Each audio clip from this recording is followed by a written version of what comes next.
All right, I finally got some time to make a video on my Bedrock sandals. I'm outside and it's July 5th, so you'll probably hear some fireworks. Who knows? We'll see. So, these are a newer sandal for me. I've had my Earth Runners since my birthday, which was a few months ago. These I've had only about a month, but I've worn them a lot. You can see my foot impression, toe shape, and which shows me too that the Cairn 3D would work really well. I wasn't interested in the 3D. I wanted as much flexibility as possible. It's a little tough to do this, but it is doable, and it bends the other way too. These are the adventure model. They do wow, they do still sell classics, which are a really simple design, and then they have version 2, which, as far as I understand, is thicker and grippier than this. This is a 14 millimeter stack height.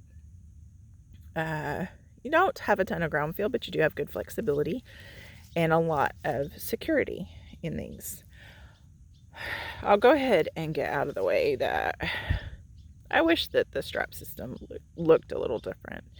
It feels very traditionally masculine, like dudes designed it for kayaking and that's it, which is fine. I mean, every company should have a purpose, should center their products around that purpose and go for it, and have the designs that go for it, that match that. And I think in that respect they've done an excellent job. The mom of 3 boys who goes to parks and runs errands and doesn't do anything too strenuous but really likes these shoes, would love it. And I'll try to stop saying this over and over. This is probably the 3rd time, but that they would make some tweaks that, maybe removes the contrasting thread here, maybe puts this on the back side rather than on the top, though I guess you can't do that for comfort, or find some way to have it this part in between layers or something.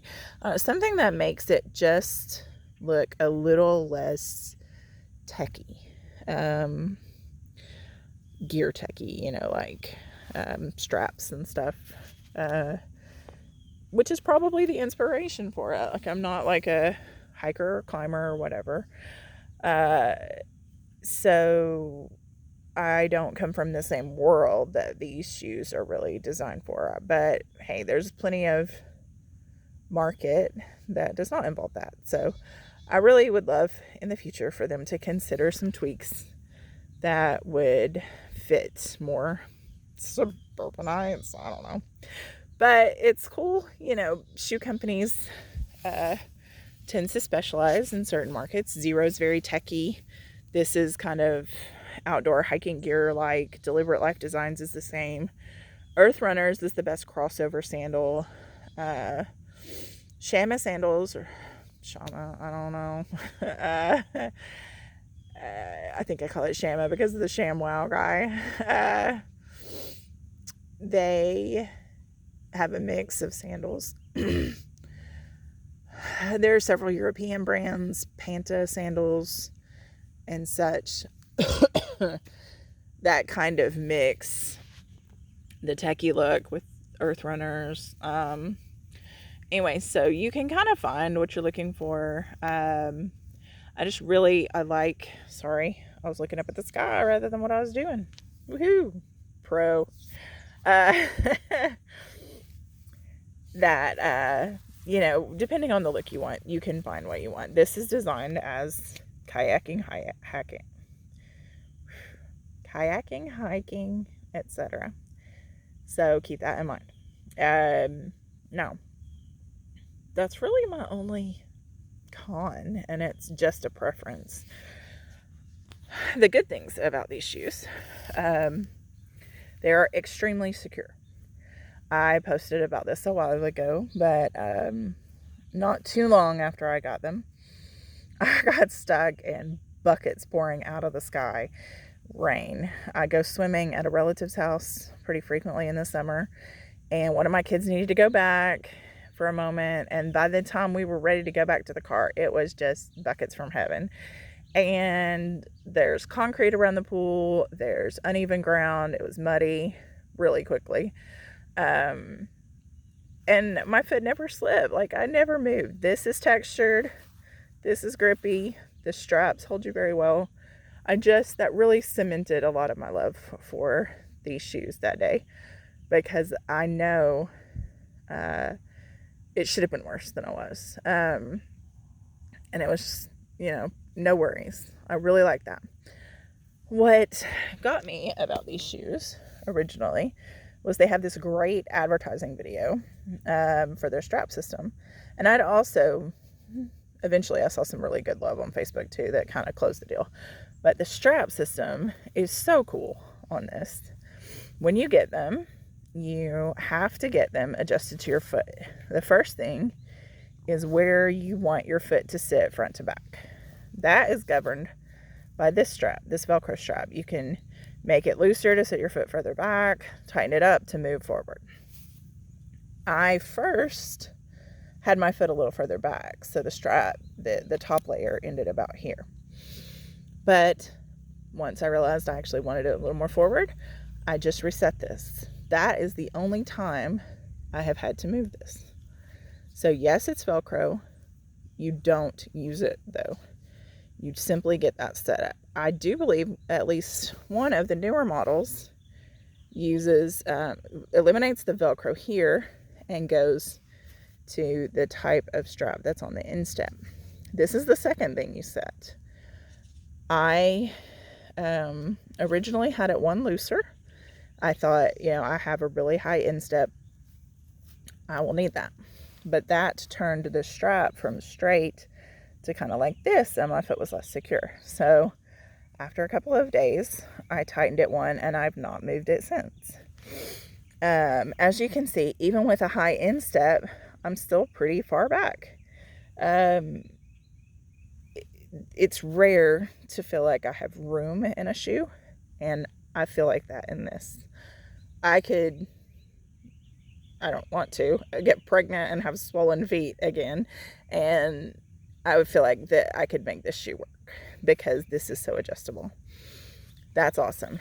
So this has never changed. This has never changed. The last part is this buckle. As you see, I can slide it easily with just my thumb, but it never slips when I'm walking or doing whatever, chasing a 3-year-old. I can't do it back the other way. I was originally, I have a ring light now and some stands and stuff, and I was going to make this with 2 hands. I probably should have brought the stand outside, but I didn't. So you can see I even was able to adjust that with one hand. Part of what I wanted was how close can I get to flip-flops, because I thought of several different things to wear to the pool in the summer. Because we have a relative with a pool, we go a lot. And there's a lot of things you don't want when there's chlorine involved, like elastic. Chlorine degrades elastic. I thought maybe I would wear my unshoes. No, elastic. Being out in the sun fades fabrics, blah, blah, blah. So these are awesome. I can slide my foot in, reach down, grab this buckle, tighten it up, and walk on the hot concrete without worrying about my foot.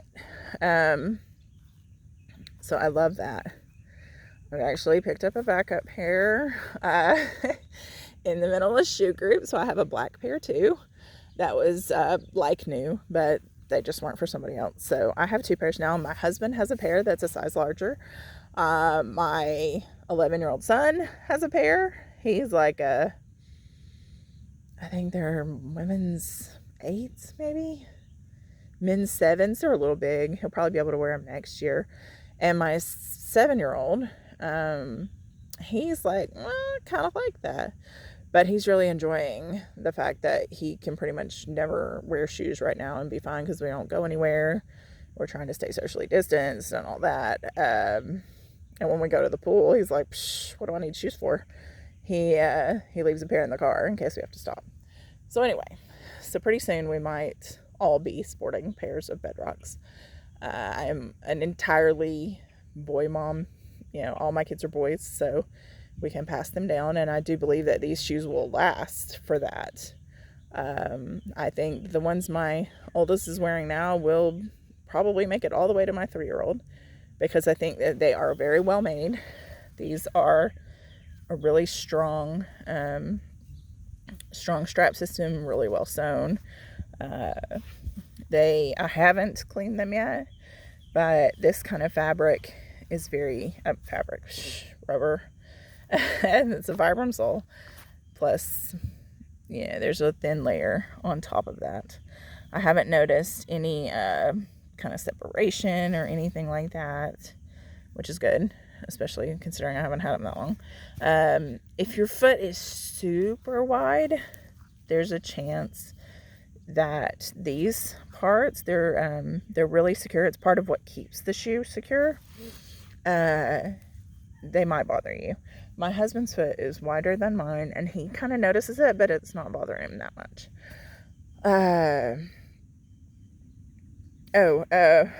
My bestie wears Chacos, or she did. She's kind of fun, and they're not fitting so great right now. And says that this is kind of like Chacos. The patterning's a little bit different on top, that they are softer than Chacos. So if you're coming to minimalist shoes from Chacos, this is sort of like a...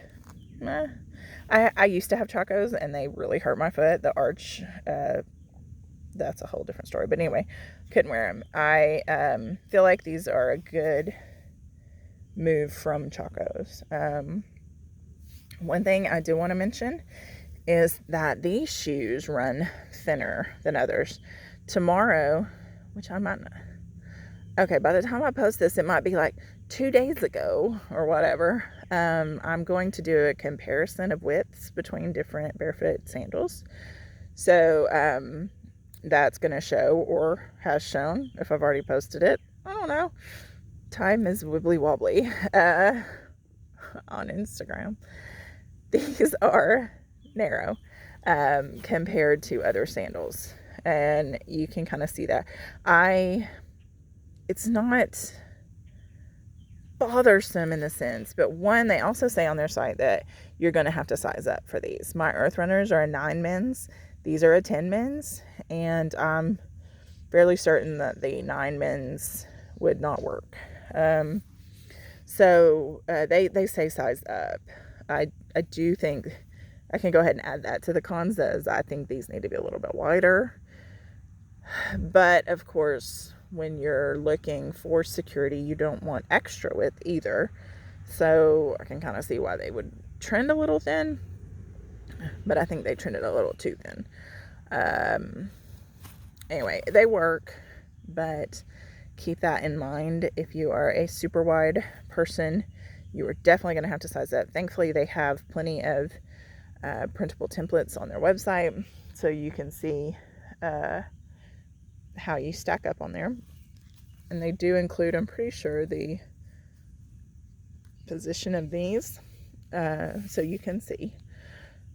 The extra length, I think I keep it pretty balanced between the front and the back, and I don't feel like it's affecting my gait or anything like that. So just know that that is a thing. I think I've pretty well covered it all. Yeah, so let me know if you have any questions, if there's anything you want to know, or if you have any thoughts of your own on Bedrock Sandals. Thank you.